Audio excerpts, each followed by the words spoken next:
So every human being has an innate desire to express themselves. It makes sure that you're in touch with who you are as a person in terms of what you express.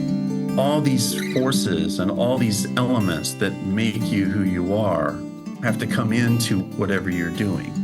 When you're on track, things come to you. You're open, you see, you spot opportunities that help keep you on that path. It's like a seed or it's like a fire that's burning. Value the passion that landed in your heart, and it was probably there since you were born. Find out what that is for you, and then get really good at it. Express yourself in any way you can.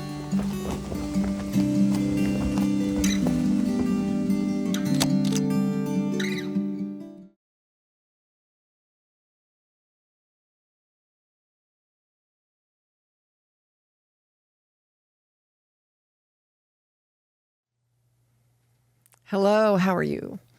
My name is Janelle Rapp. Welcome to America Lost and Found.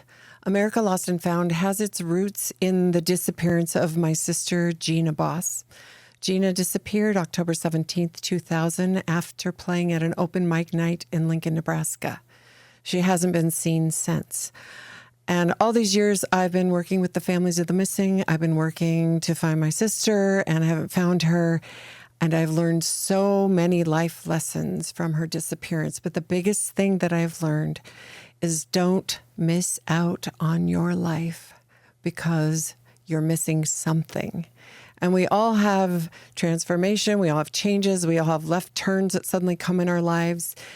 And we have to figure it out, or we sink and we suffer and we don't get to live out our purpose. So this show is to encourage those out there that are trying to find their purpose or who've forgotten their purpose to stay with it and to not get lost in what we've missed, what you've missed, what has changed, but to think about what is here and now and what you have here and now and use those tools and use those things.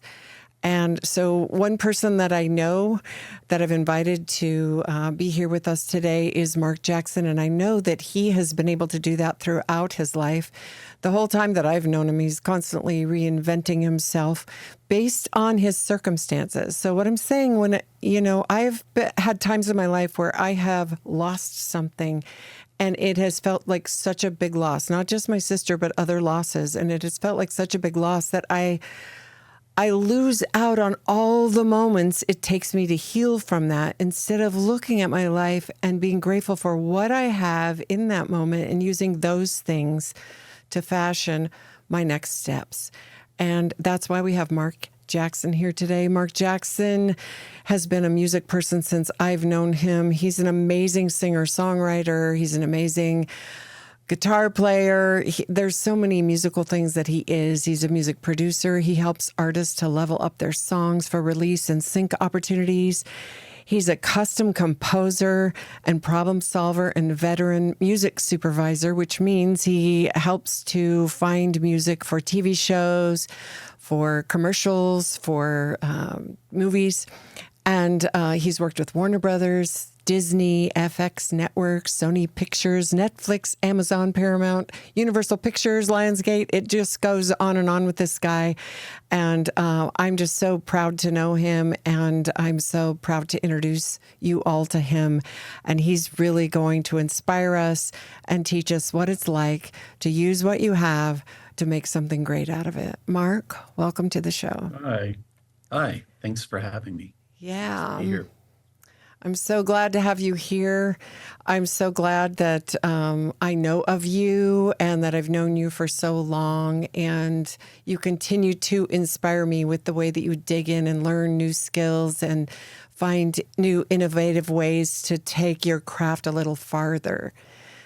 What can you tell us about what you're doing right now that can kind of speak to, you found a way to make something out of where you're at now in life?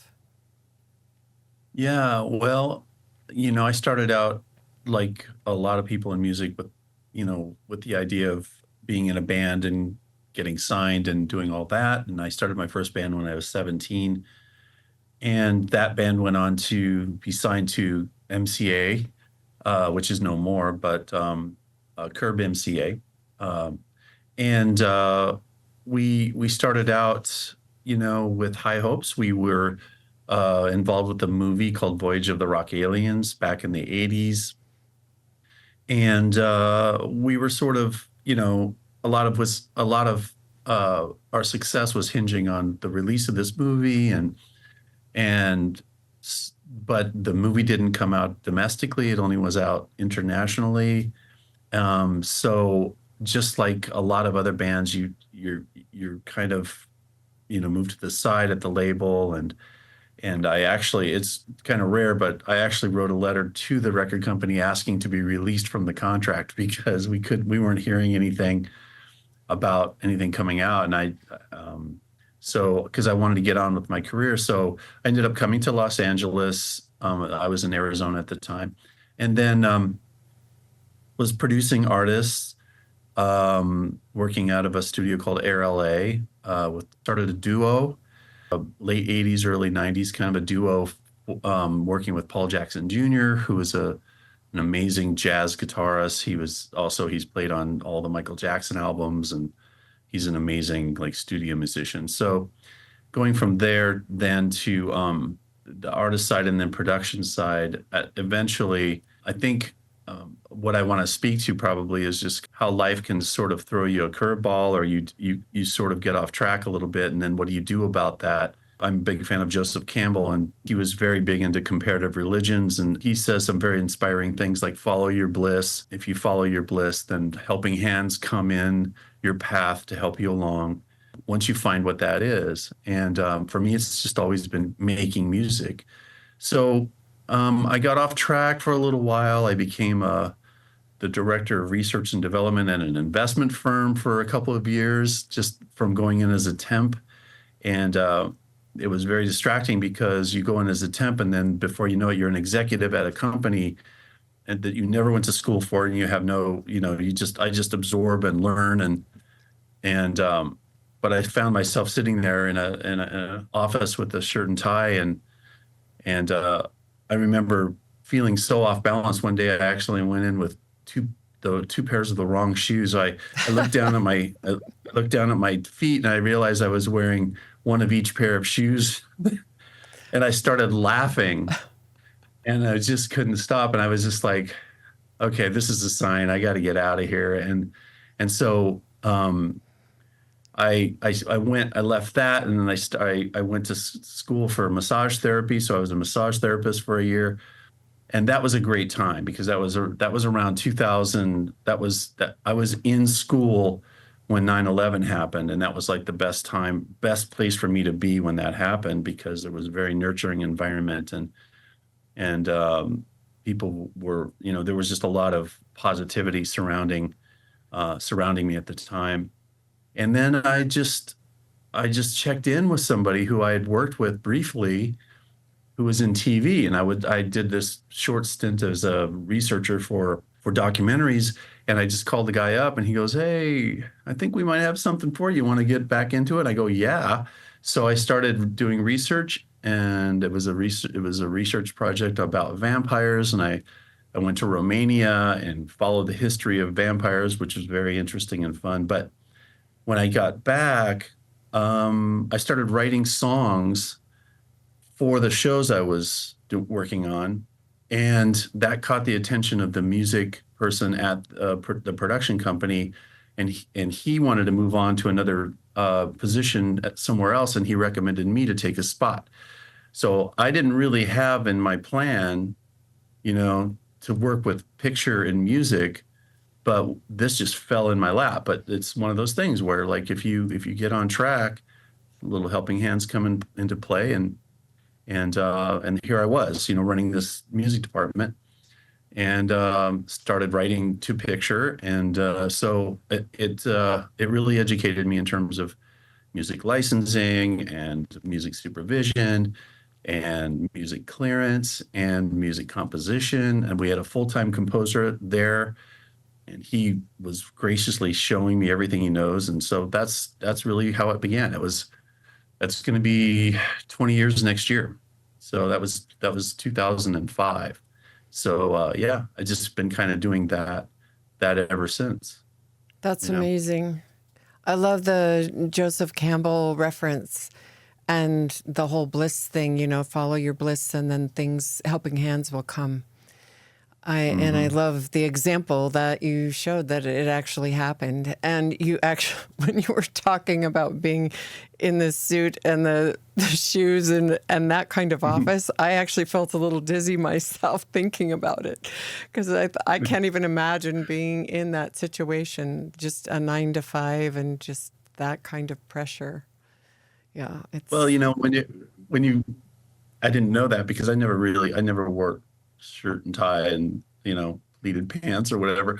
And so I had several pairs of shoes that just are very similar, and it's like putting on a costume every day. And I could feel absolutely no difference in my shoes. But then when I got this work, I looked at it and I just lost it. I just thought it was so funny. And it was just a wake up call. It's just like, Mark, you're in the wrong place. Just you got to get out of here. So that was the beginning of that, but it's fun. It was a funny moment, but it was also kind of an awakening moment to see that how blind you can become if you just go along. And then, like you quoted me on this before, but I've said this before. Not everything you can do should you do, right. and that's one of the things. Like I'm a very good researcher. Right? That's why I became an executive there, but and I love that. And it's certainly it incorporates into everything else I do because I do a lot of music research. And so, but that's kind of where it needed to be, it needed to stay there and not be spread out to all these other places, because it's a distraction and you lose time, you know? That's right. So, so that's if there's a takeaway from any of my journey, it would be, stay on course, like in Star Wars, stay on target, you know, don't lose sight, don't lose time, you know. But it's hard to tell people that when they're in the middle of things. Life Right. comes in, and you go, how can I do that? How can I do that? But you've got to really work at it. You got to really work at it and be committed to it.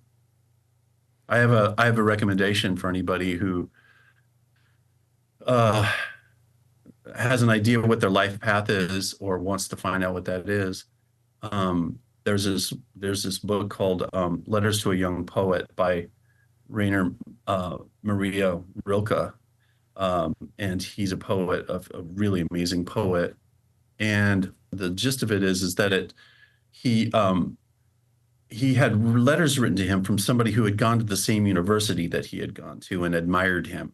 He was already out in the world, a successful poet, but this young poet sent him some works and said, will you check out my stuff? Basically, it's like anybody in music does that, right? He's just like, hey, check out my stuff, Right. please, Right. And so I would recommend reading the first chapter. You don't have to buy the book. Just you can go online and find it. Just look for the first chapter of Letters to a Young Poet, and put yourself in the shoes of the young poet, and all will become clear to you in terms of what you know you'll see your life. And the big question is, are you arranging your life in such a way that you're able to pursue those things that you want to do? And if you're not, then you got to figure it out.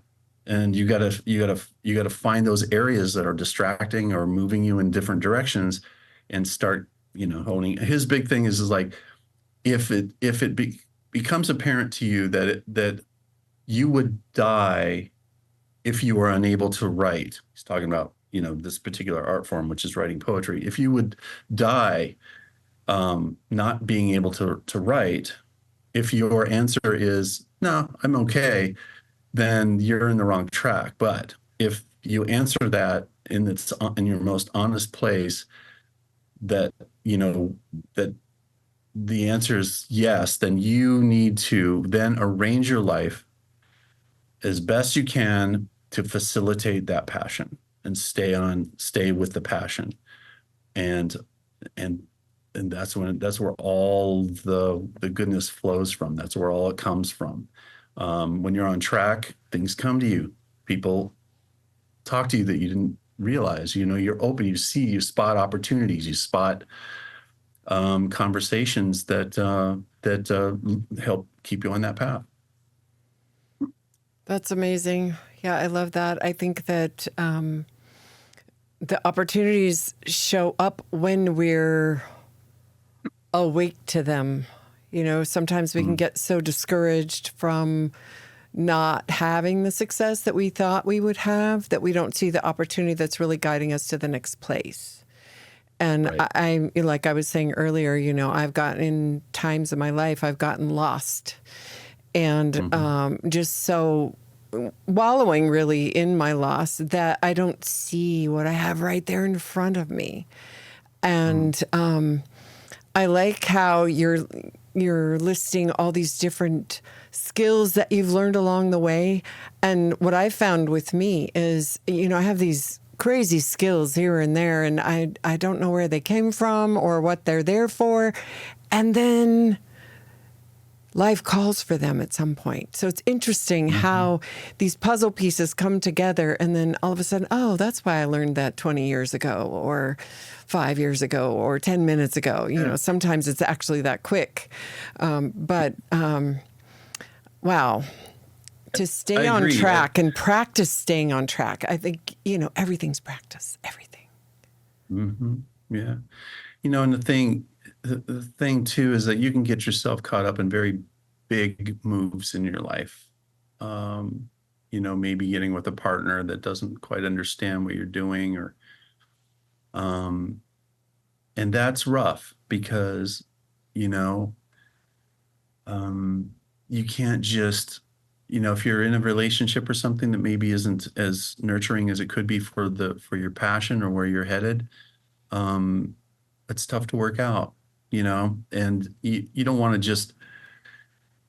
to do anything drastic and just dump everything that where your life has taken you because it can be painful and hurtful. You don't want to do that. But I would say, if you're going to get into the weeds in your own life about how to kind of adjust your life, some serious conversations that have to be had. You should talk to the people who depend on you, and you don't want to let them down. You don't it doesn't mean drop everything and become a starving artist. It doesn't mean that, but take it a step at a time and start redirecting where you are to where you want to be, and you know just take small moves, small steps. Don't do anything huge or drastic, but just value the passion that landed in your heart, and it was probably there since you were born. And you have to nurture that. And then, just like everything else, let the helping hands help you out. We're not talking about dumping your current life. We're talking about let the helping hands, kind of shift you in the right direction, and then keep everybody on board with the moves you're making, and do your best to, keep at it. I love that. I love that. When I was 3, I sang, and I know we kind of have this in common. I sang in church the first time. And I remember looking out at the people. I remember what they were wearing. And in that moment, I knew exactly what I wanted to do. And I knew it was going to be singing, and I had to help people. Like, that's just stuck with me. Mm, Whatever I did mm, with music, I had to help people. And mm, that stuck with me to this day. And that's part of what we're doing right here. As far as what I couldn't live without, as far as that passion, I have to write songs. mm. I still love singing, but I have to write songs. That's my thing. And so It I, has, I yeah, completely get that. yeah, Yeah, yeah, that cannot go away from my life. I'll be 150 and I'll still I have to write songs. Yeah, yeah. that's not Yeah. going to stop. But Yeah, that's great. And that's living your life. I mean, that's being who you were, designed to be. I don't know. I feel like our souls are sort of dropped in this life somehow, and I don't know how I feel about that part of it, I am my mind is open in terms of like where we came from and where we go. But in the time that we have on the planet, it seems to me that there's a it's like a seed, or it's like a fire that's burning, and the minute you get that and recognize what it is your responsibility from then on out to nurture it to Mm. fruition. Yeah. So I that's Go me in ahead. a nutshell. I'm the baby there, stepping all over you. I No, want to it's good. know about your sync music that you're doing right now. You have a program for sync writers, and you're helping a lot of Y- artists. But before we talk about that, what makes you want to help all these artists? Well, this is a good point, because this is like, I've had this theory for a long time, and I feel like, when I first started out, it was like you go for the thing that you feel best fits what your passion is. So you feel like you want to do music. So what do you do? Well, I'm going to start a band. I'm going to be a rock star. I'm going to do Right. that, right? So because it's right there in your face, it's very appealing. But what ends up happening, I think, in life is that you've got all these things that make your life kind of its own fingerprint. It's like its own unique thing. And all these forces and all these elements that make you who you are have to come into whatever you're doing. And what the reason is sometimes you don't really pigeonhole perfectly into like a rock star thing, or any particular thing. If you have a tendency to be someone who doesn't quite fit, you're a little bit off center, you don't really quite fit exactly the way you thought you might in that one area, it's usually because there's a unique fit for you. There's a unique fit that employs all the things in your life that make you who you are. And I think part of it is like with you, some of it is performance, some of it is expressing yourself with music, and some of it is teaching, and it's helping people. And I think what is part of what I think I'm motivated to do is to help people along. And that's kind of where the sync music thing came into play. Is it's like I was looking at I've done a lot of stuff. Like if you've watched the media, you've heard my music. It's very, very likely that you've heard my music or sound design or some kind of audio that I've been involved with. And that's because I've been doing it for 20 years. But I think that along the way there, I've learned so much that I feel compelled to kind of help other people, with avoid some of the pitfalls, help them, do the best that they can.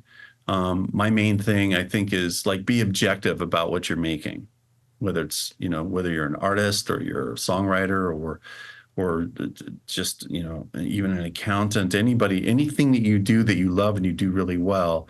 It's like be your own worst critic in a positive way, Right. but know when you haven't gotten it right. Like, know that. Don't sit there and go, this is great, I'm so good. It's like it's really that's where you get hung up, I think. And I'm never happy. I've done some things that I think you could look back and say, well, that's pretty good. But at every single thing that goes out the door for me, I'm always going to learn from to the next thing. Right.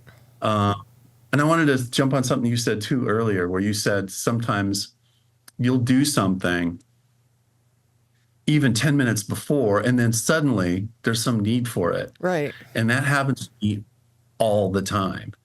And when I compose, I do everything in a computer, right? So I open up my system and I put up something. And sometimes I'll do something that I just want to do. Maybe it's pop, or maybe it's deep house or something, something that I just want to sink my teeth into. And like within a week, somebody's asking me for something similar, and I'm like, this is amazing. I was just doing this, and I had already learned, and here the thing presents itself. That's So amazing. I love that when that happens. every once in a while, I'll be driving to go teach and I see a sign and it inspires me. And then a 5-year-old comes in to have their piano lesson with me and they say something about the sign I just saw, even though they have no idea. They're just talking, they're 5. And I just think that's so interesting how it works. Again, the helping hands, and then just this thing comes, and all of a sudden you know what your next steps are. Yeah. Well, I think we're going to have to wrap up here. But what I do want to make sure is that people know about your website and how they can check out your music. And if you can talk about that a little bit. Yeah. And point them in your You'll have direction. links. You'll have links somewhere. I will put assume, links but up for you. Yeah. my website is under moonlabmusic.com, moonlabmusic.com, and that's Moonlab Music is me. And you can see kind of, it gives a nice kind of breakdown of the stuff I'm involved with. But Sync Music Lab it's going to be syncmusiclab.com. You can go to that now. It'll direct you to the Facebook group. And so while we're finishing up the website, in the meantime, we've got almost 300 people in there. That's 250 amazing.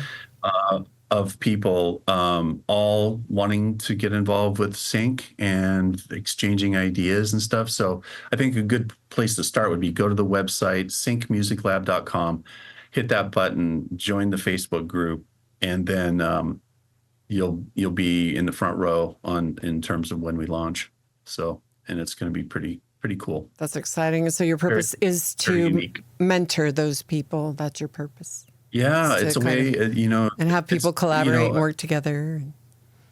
Yeah, there's a lot of, there's a lot of services out there that critique, hey, send me your songs. I'm going to critique your songs. It's like, that's great. But, we do it all the way from, we get it in front of music supervisors. They are part of the critique process, and they have the opportunity to download your song and keep it for their projects anytime we send it to them, which is great. So like that's anytime exciting. you can get so and if they don't download it, then we have these different things you can do to up your game and make sure that your track gets noticed, taken seriously, and downloaded.